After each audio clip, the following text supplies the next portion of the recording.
Carl is a 30-something-year-old man who was referred by his physician because of severe anxiety, stress, irritable bowel syndrome, IBS, and low self-esteem. As a hypnotherapist, I guided the client in a regression to cause, a hypnosis protocol in which the client is guided back in time to where and when the issue or issues originated. It is called the initial or activating sensitizing event.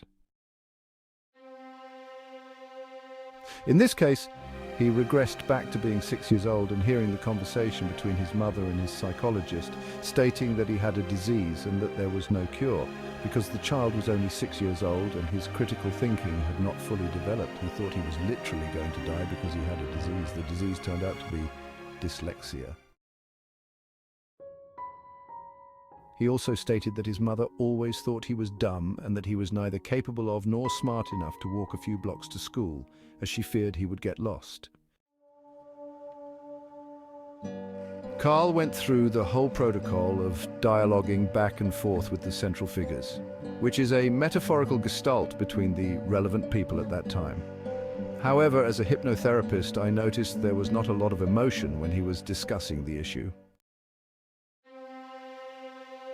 So I asked Carl's protective part if the aforementioned was the real issue causing his health and emotional problems. At that point, he broke down and started crying.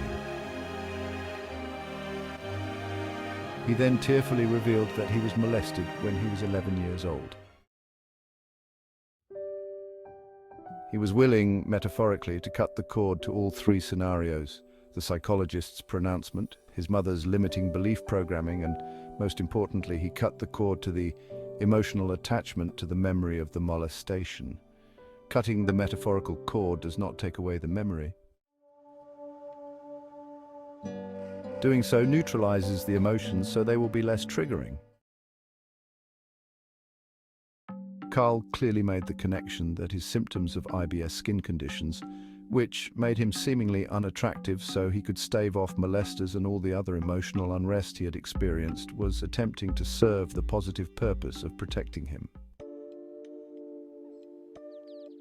He was living his life in sympathetic fight, flight, or freeze mode. On a subconscious level, once Carl reconciled the purpose of his illness and his emotional state, he was willing and able to transmute his emotions into something healthier and more productive that would better serve him.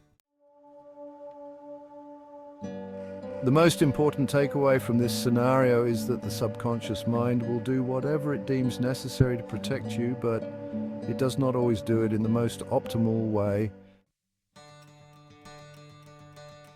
Once you reconcile the fact that your pain, discomfort, illness or disease or mental suffering may just be a barometer to show that you have unmet physical, psychological or spiritual needs that require tending, you can then give yourself permission to heal and transform your pain.